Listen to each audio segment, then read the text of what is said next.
دووەمیان جلوبەرجیان خاوێنە کە دێنە ماڵی خوا، بۆنیان خۆشە بە ئەندازەی دەسەڵات و کڕینی بۆنێکی خۆش. با بچینە خزمەت ئەو فەرمودەی کە ئیمامی موسلیم بە ژمارە فەرمودەی 666 ڕیوایەتی کردووە لە صحیحی خۆیدا دەفەرمێ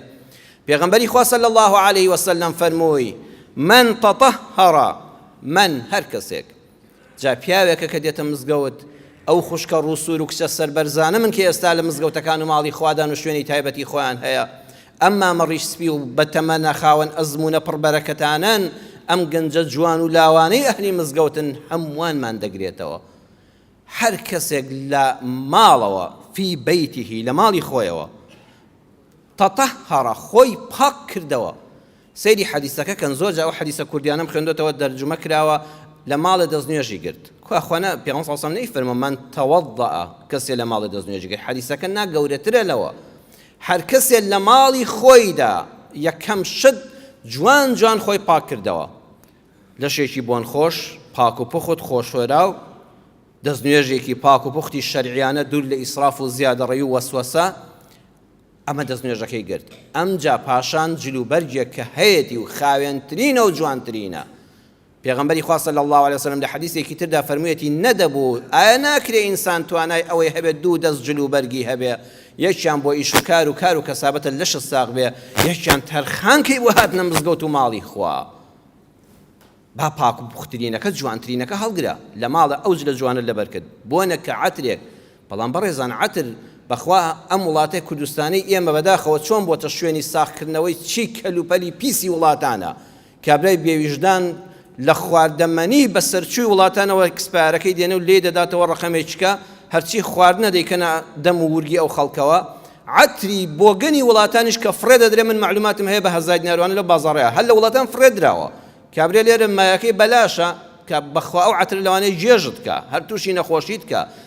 نابێ بڵێ هەر عەتر بێ، بۆن خۆشترین ئەسڵترین جوانترین ناسکترین سووکترین بۆنێک کە خەڵک پێ خۆش بێ بە خۆتی کەی،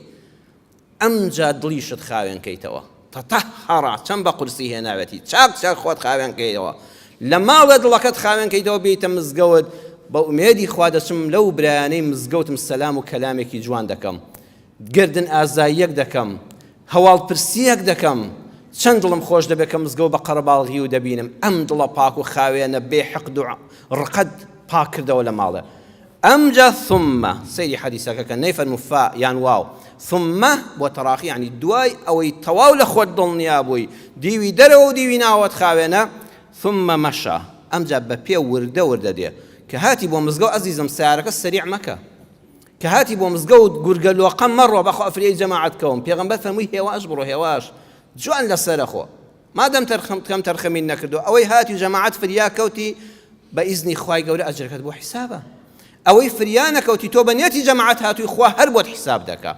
هەر بۆت حیسابە. هێواش جوان ورد بۆی بڕۆ پەلەپەل مەکە، شڵپەی پێڵاوەکانت نەیە. بۆچیش دێی ئیلا بەیتین من بیوتی الله، بەو هەنگاوانە دنێتە دەوێ بێ ماڵێک لە ماڵەکانی خوا. الله مزگەوت چەند شەرەفی هەیە، ماڵێک لە ماڵەکانی خوا. جات خوا خۆشەویستان بیر بکەنەوە جەنابەت بچی بۆ دیداری سەرۆشتێکی پایەبەرزی ئەم وڵاتە کە خەڵک ساڵک سەرە دەنووسێت تا چاوی پێی بکەوێ، بڵێن وا جەنابەت داوەت کراوی و جەنابی کاک فڵان کەسی سەرۆک لەگەڵ تۆ دادەنیشێ، ئەرێ توخوا بە جزداشەوە دەچی، توخوا بە بیجامەوە دەچی، توخوا بە نەعلەوە دەچی، بە گۆرەوی بۆگەنیەوە دەچی، نا وەڵڵا دەگەڕێی ڕۆژێ لەوە پێش جلت قەرز کردبێ کامەی جلی جوان و پاک و پوختە ئەوە لەبەر دەکەی، کام عەتری بۆن خۆش و ناسکە ئەوە لە خۆت دەدەی کە هەر یەکەم جار ڕوت خۆش دەکەی، حەز دەکەی ڕوت کراوە بێ،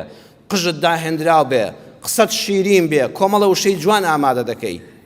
ئەی تۆ دەی بۆ حزوری ڕەب العالەمین لە ماڵی خوادا. پێغەمبەر فەرمووی ئەمە ماڵی خوایە، ماڵی خوا، بۆ دیداری ڕەب العالەمین خالقی ئەرز و ئاسمانەکان دێی. توخوا ئینسان نەبێت شەرم بکات بە جلی خەوە بێتە مزگەوت، بە بیجامەوە بۆ من بێتە مزگەوت، بە گۆرەوی بۆگەنەوە بێ، نابێ نا ئەبێ هەر ڕوت کراوە بێ کاتی مزگەوت، ڕوت خۆش بێ، عەبوس نەبێ، ڕقل لە خەڵک نەبێ، لە خەڵک تووڕە نەبی، ئەبێ دڵت فراوان بێت. چۆن بۆ لای ئەو سەرۆکە دنیایە کە هیچی بتۆی بەدەست نییە، هیچی تۆی بەخوا بەدەست نییە، ڕوحی خۆشی بەدەست نییە، پارەی خۆشی بەدەست نییە، تۆ ئاوا خۆت ڕێک و پێک دەکەی، ئەی بۆ لای ئەو خوای کە هەموو شتێکت بەدەستی ئەوە ڕۆژی 5 جار داوەت نامەی بۆ ناردووی. ئەبێ ئاگال لە خۆت بێ. بۆیەش هاتووی لیەقضی فەریضەتەن من فەرائض الله، بەس بۆی فەرزێک لە فەرزەکانی خوا جێبەجێکەی خوایە هاتم خۆم خستە ماڵەکەت ئەم جومعەیە بکەم چونکە تۆ فەرزت کردووە لەسەرم هیچ نیەتێکی ترم نییە والله كانت خطوته هەموو ڕۆیشتنێکە دوو هەنگاوە قاچت هەڵێنا هەنگاوی یەکەم تحط خطيئة بەیەک هەنگاو خوا هەڵەیەک لەسەر ڕەش دەکاتەوە گوناهێکت هەیە کەبیرەن یا گوناهی بچووکە بەبێ شەرعیت زانیوە کە کردوتە شانازیت پێوە نەکردووە لێی پەشیمانی باسن نەکردووە لای خەڵک و شانازیت پێوە نەکردووە خوای گەورەی لە هەموو هەنگاوێک تاکە دەینەی بۆ ماڵی خوای گوناهێکی لەوانە لەسەر ڕەش کردویتەوە والأخرى ترفع درجة بدواميان خوا بليغ لا يخوي لبهشتا برز الدكاتوا بليغ لا يخوي لبهشتا برز الدكاتوا جاب زانت شن خير وبركته